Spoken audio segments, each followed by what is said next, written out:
Welcome back to another SCP reading, everyone. Today we'll be reading SCP-814, Pure Tones, one of the SCPs that relate to the Class of 76 and Syncope Symphony. Now, without further ado, Item Number, SCP-814, Object Class, Euclid. Special Containment Procedures. SCP-814-1 is to be kept in a sprung, evacuated, anechoic chamber within the quiet area of a Type 4 acoustic containment facility. SCP-814-2 is to be stored in a climate-controlled locker outside the facility's quiet area. As its mechanisms are very fragile, SCP-814-1 is not to be accessed under any circumstances without the authorization of its senior researcher or HMCL. In the event of a site emergency, SCP-814 is to be remotely destroyed. Description: SCP-814-1 is an ornate mahogany enclosure housing a antique wax cylinder type phonograph, circa 1900 CE, of unique design. The internal mechanism, which is completely functional, is capable of holding up to 4 music cylinders. Notably, it is capable of the replay of multiple cylinders simultaneously. The manufacturer's mark, Syncope, is etched on several of the phonograph's components. SCP-814-2 is a set of 4 phonograph cylinders recovered from SCP-814-1's 4-cylinder slots. These cylinders are approximately the same age as SCP-814-1, albeit made of a harder steel rather than wax.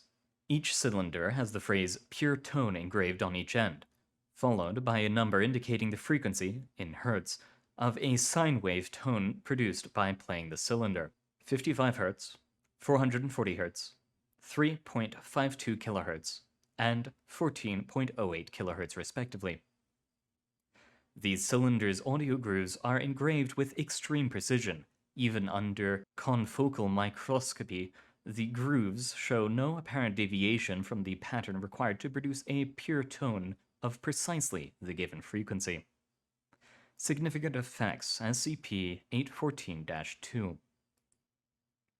When SCP-814-2 cylinders are played via SCP-814-1, the sine wave tones produced are anomalously free of distortion, even considering the nature of the cylinder grooves. Such tones are exact to a degree theoretically impossible given the nature of the phonograph.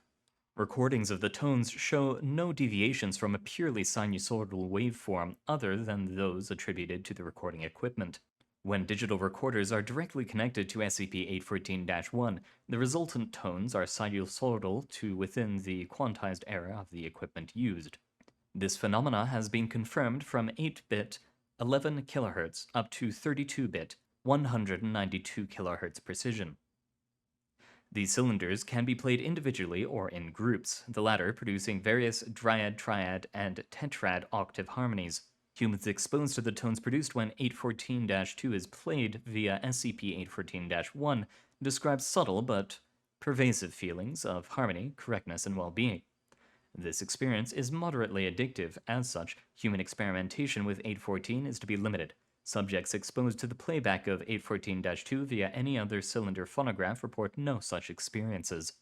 Significant effects: 814-1.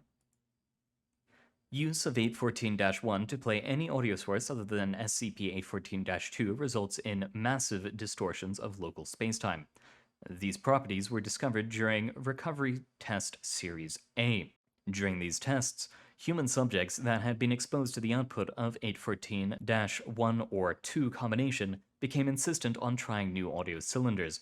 A subsequent transient effect, initially thought to be a monitoring glitch, but now thought to be caused by vigorous removal of audio cylinders while SCP-814-1 was still engaged, resulted in the deaths of all personnel within the test chamber. After extensive experimentation, see Experiment Series SCP-814-A1 through A67. The following general theory of the object's operation has been proposed. Slot 1 affects X, defined as the spatial axis perpendicular to the front and back of SCP-814-1. Slot 2 affects Y, defined as the spatial axis perpendicular to the sides of SCP-814-1. Slot 3 affects Z, defined as the spatial axis perpendicular to the top and bottom of SCP-814-1. Slot 4 affects T, defined as time. The playback of any tone or tones that are not a precise multiple or factor of 440 Hz results in space or time distortions. The extent and severity of these distortions depend on the amplitude of the cylinder grooves, the setting of SCP-814-1's volume lever, and the degree to which the pitch or pitches in the source are not precisely in tune with an idealized 440 Hz reference. Even reference cylinders of a similar type to SCP-814-2 result in noticeable space-time distortions when played. Observers describe a multidirectional pulsating effect and a perceived distortion of time similar to that induced by certain hallucinogens.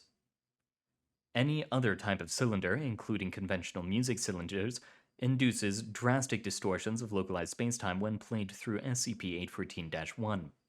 Only SCP-814-2 has been found to produce tones close enough to the idealized reference to prevent such effects. It has been theorized that the SCP-814-1 and 2 combination's known effect on human subjects is actually a second-order result of its effect on local spacetime. Experimentation to discover the full range of SCP-814-1's effects is ongoing. Addendum. After Incident 814 Break Glass, in which unauthorized recordings were placed in 3 of the 4 slots and the volume setting set to 6 out of 10, experimentation with 814-1 is suspended indefinitely. I wonder what it is that the original cylinders actually do to people. If the calm is a second-order effect, what is the first? Oh well. Thank you very much for coming, everyone. It has been an honor being able to read for you, and I hope to see you researchers next time.